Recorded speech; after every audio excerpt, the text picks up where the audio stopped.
exemplify the proverb which has existed from olden times. One fisherman recognizes another from afar.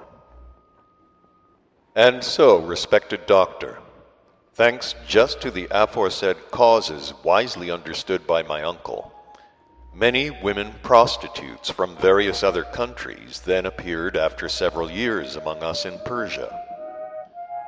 And owing to the instinctive attitudes which, as I've already said, had been acquired during centuries by the local women of Persia without distinction of religion towards morality and patriarchality in family traditions, these foreign women were unable to mix with the general mass of Persian women, with the consequence that from then on there began to be among us the two categories of women I've mentioned. Well then, owing to the fact that the majority of these foreign women living freely among us in Persia and going about everywhere in the markets and other public places often became objects for the gaze of our Persian men, there was gradually formed in the latter, of course unconsciously, along with the already existing attitudes towards women as mothers, yet another attitude towards women as simply females. The property of having this definite double attitude towards women, being transmitted by inheritance from generation to generation, has, even among us, finally become so rooted that at the present time our men not only distinguish these two categories of women by their appearance, as easily as one distinguishes between a man, a sheep, a dog, an ass, etc., but there has even been formed in them a certain something which instinctively prevents them from mistaking a woman of one category for a woman of another. Even I myself could always unmistakably tell, from a distance, what sort of woman was passing. How I could tell this, whether by their walk or by some other sign, with the best will in the world, I could not now explain. But it is a fact that I could tell and was never mistaken, although, as I've already told you, both categories of women wore similar veils.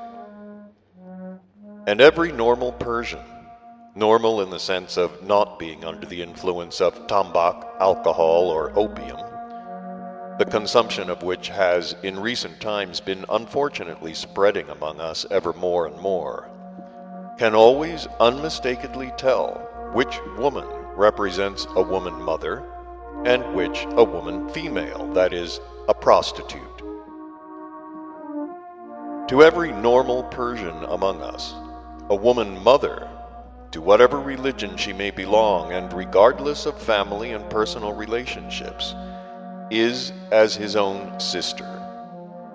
And a woman of the second category simply an animal, who infallibly evokes in him a feeling of aversion. This property of instinctive relationship towards women is very strong in our men and is entirely independent of our consciousness.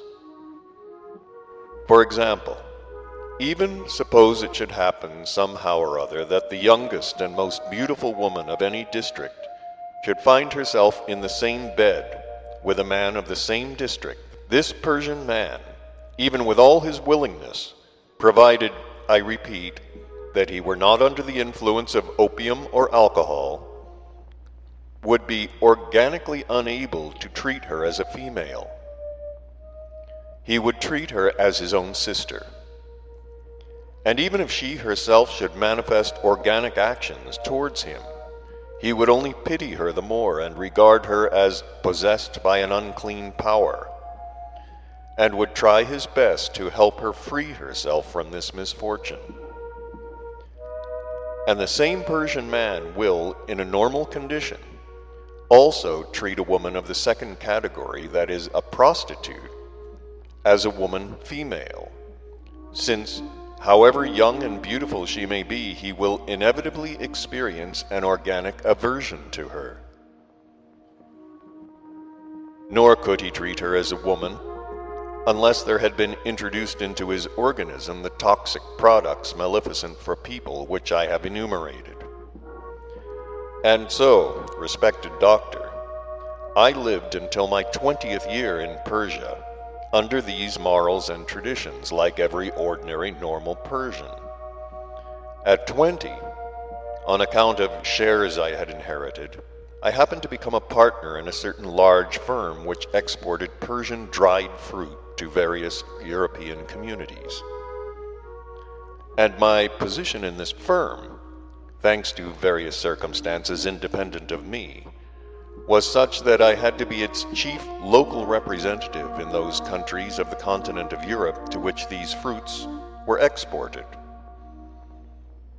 At first, as I've already told you, I went to Russia.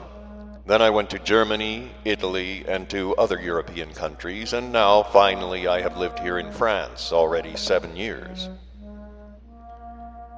In the life of none of these foreign countries does there exist any such sharply drawn distinction between these two types of women, between the woman mother and the woman prostitute, as I saw and felt during the whole of my youth in my native country. Everywhere among them, the attitude towards women is purely mental, that is, only thought out, not organic. For instance, a husband here, however unfaithful his wife may be, will never know it, unless he sees and hears of it. But among us in Persia, without any seeing or any gossip, a husband can tell instinctively whether his wife is faithful, and the same thing applies to the woman. A woman among us can feel any infidelity on the part of her husband. As to this special instinctive feeling in people, several scientists from the continent of Europe have recently even made among us some very serious special investigations. As I happened by chance to learn, they came to the clear conclusion that in general, where polyandry and polygamy prevail, that is to say, where more than one wife and more than one husband are permitted by the established local morale, there is acquired in people a peculiar psycho-organic particularity in their relations as men and women. This psycho-organic particularity exists also in the people of our Persia, in consequence of the fact that, as you know, we, being followers of the Mohammedan religion, have the custom of polygamy. That is to say, each man is permitted by law to have as many as 7 wives. And this psycho-organic particularity in our Persian people, by the way, is that the feeling of the husband's infidelity never arises in any of the lawful wives concerning his other lawful wives.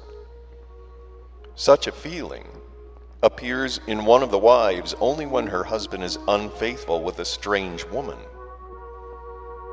It is only now, respected doctor, that living here in Europe and seeing all that goes on between husbands and wives, I fully appreciate our custom of polygamy, so extremely sensibly established, and so beneficial both for men and for women.